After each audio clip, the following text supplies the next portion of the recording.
કેમ છો? Good morning. સંપત્તિનું તો એવું છે ને મિત્રો,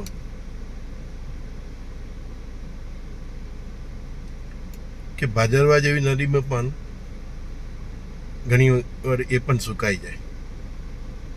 નર્મદામાં પણ ઘણી વાર નીર ઓછા થાય ને તાપીમાં પણ ઓછા થાય.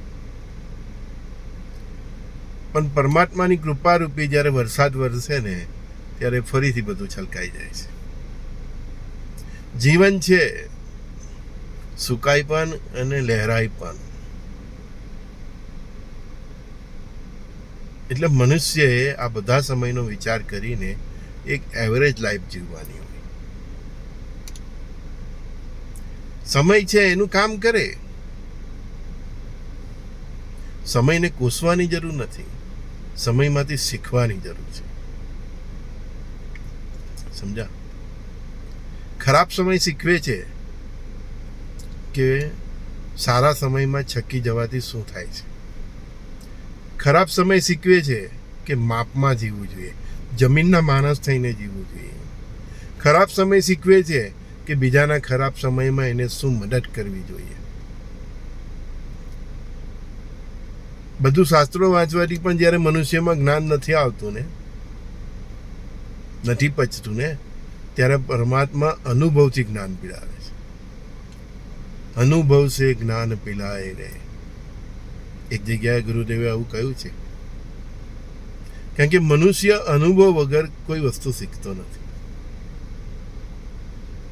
કોઈ એક માણસ હોય એને એમ કહે કે ઘઉંના લોટમાં આટલું પાણી ને આટલું મીઠું નાખવું ને એની ભાખરી બનાવી શકે? નહીં બનાવી શકે. પણ જો એ ભાખરી બનાવવાનો અનુભવ નિત્ય કરે ત્યારે એક દિવસ એની પર એની પકડ આવે છે.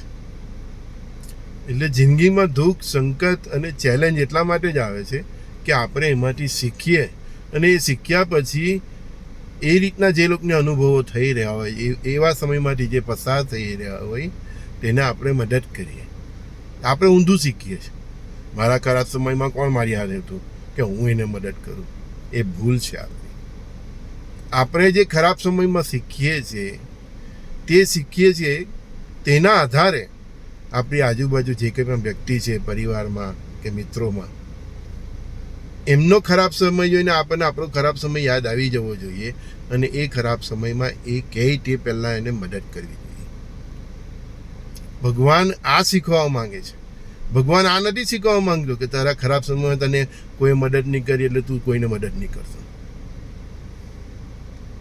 સમજ્યા? આપણે ઊંધું શીખીએ છીએ. પરમાત્મા આપણને શું શીખવા માંગે છે ને આપણે ઊંધું શીખીએ છીએ.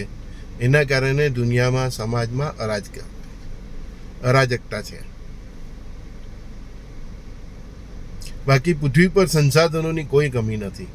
ભગવાને એટલું આપ્યું જ છે કે આ 900 કરોડ કે 800 કરોડ જે કંઈ પૃથ્વી પર પોપ્યુલેશન છે, ઓફિશિયલી 750-800 છે, અનઓફિશિયલી ગણીએ તો 900 કરોડ ઉપર વસ્તી છે.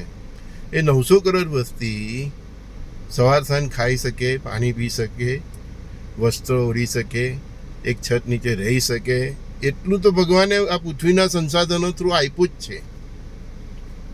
પ્રાણીઓને પણ આપ્યું છે. માછલી પાણીમાં રહે છે, પશુઓ, અમુક જંગલી પશુઓ જંગલમાં રહે છે. બધાને બધું જ આપ્યું છે. પણ મનુષ્યની વાત એવું છે કે એણે એની 7 પેઢી ખાઈને એટલું એ ભેગું કરી દેવું છે, તો બાકીની એના પછીની 6 પેઢી કરશે શું? એટલે તો પરમાત્માએ કીધું છે કે વહેંચો. અને વહેંચવા માટે તમને દુઃખ અને સંકટ આપે છે, એમાંથી તમારે શીખવાનું છે.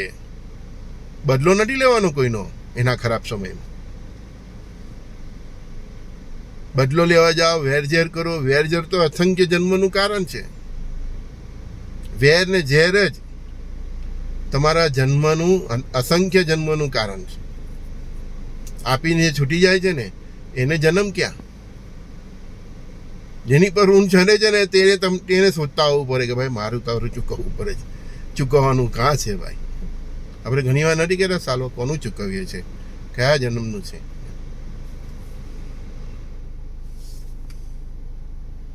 દુઃખ આવે, સંકટ આવે, એમાંથી શીખો. અને એમાંથી શીખો જ્યારે તમારો સારો સમય આવે, ત્યારે એવા સમયમાંથી જે તમે ફેસ કર્યો એવા સમયમાંથી જે કંઈ પણ વ્યક્તિ પસાર થતું હોય એની પડખે જઈને ઊભો રહ્યો. ફૂલની તો ફૂલની પાંખડીનું એને અર્પણ કરો. સમજા ને? એના ઘા પર મીઠું નહીં.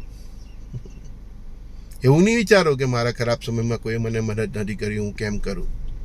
ઘણાના એવા સ્ટેટસ હું વાંચું છું, ઘણાની સાથે વાત કરું તો આપણે કોઈ જોયું, આપણે દુઃખમાં તો આપણે એવું નહીં. ભલે આપણે આ દુઃખમાં કોઈએ સાથ નહીં આપ્યો, પરમાત્માએ તમને શીખવું ને કે દુઃખમાં સાથ આપવો જોઈએ. તમે એ શીખા, એનું ઊંધું નહીં શીખો. તમે જે શીખા એ દુનિયા સાથે કરો. તમે કે ના ભાઈ સંકટ સમયે કોઈને પણ પડખે જઈને ઊભા રહેવું પડે.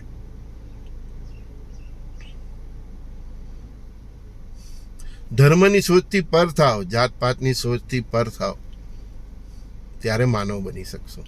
મને શું મળ્યું, મારી સાથે દુનિયા એવું કર્યું, આવું જ વિચાર્યા કરશો ને, કોઈ દિવસ તમે માણસ નહીં બની શકો. જે પરમાત્માને તમે મંદિરે જઈને પગે લાગો છો ને, એના જેવા થવું હોય ને, તો મેં જે હમણાં કહ્યું ને તેવા બનો. ભલે તમારા દુઃખમાં કોઈ ઊભું નહીં રહ્યું હોય, પણ જે કોઈ પણ નહીં ઊભું રહ્યું હોય એ જ્યારે દુઃખમાં હોય ત્યારે એના પડખે જઈને ઊભા રહો. એને પણ અહેસાસ થશે. અને નહીં થાય તો પણ કંઈ નહીં, તમે તમારું કર્મ કરો, ત્યારે તમે પરમાત્મા જેવા બનશો, ત્યારે તમે માણસ બનશો. સમજી જાય ને? કિસ્મત મેં દુઃખમાં ભગવાનને ગાળ નહીં આપો, ફરિયાદ નહીં કરો કે આ દુઃખ કેમ છે. દુઃખ એ પરીક્ષા છે, અને પરીક્ષાને પછી જ તમને ખબર પડે છે કે તમે પાસ થયા, તમારા હાથમાં ગ્રેજ્યુએટની ડિગ્રી આવી, પછી ડિગ્રીથી તમને કેવી નોકરીઓ મળે છે. હે ને? તેવું છે. સંકટનો સમય પસાર કર્યો અને એમાંથી જે તમે શીખ્યા, અને પછી જે પરમાત્માની કૃપા થાય છે તે ડિગ્રી પછીની નોકરી જેવું જ છે. સુખ જ સુખ. પણ દુઃખમાં જે શીખા તમારા આત્માએ જે આત્મસાત કર્યું દુઃખના સમયમાં, તમારા ખરાબ સમયમાં, તે આત્મસાત કર્યું જ્યાં તમારો સુખ હોય, ત્યારે તમે લોકોને જુઓ. તમારી આજુબાજુ એવા સમયમાંથી કોઈ પસાર થતું હોય એને જુઓ. એના માટે જીવનમાં આપણી પાસે દુઃખ આવે છે.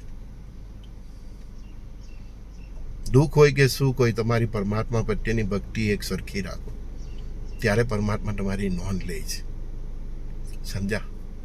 ચાલો મળીએ. ગુરુ દેવદત્ત સંજય બોરીવાલાના સર્વે સખાઓને પ્રણામ. મળતા રહીએ.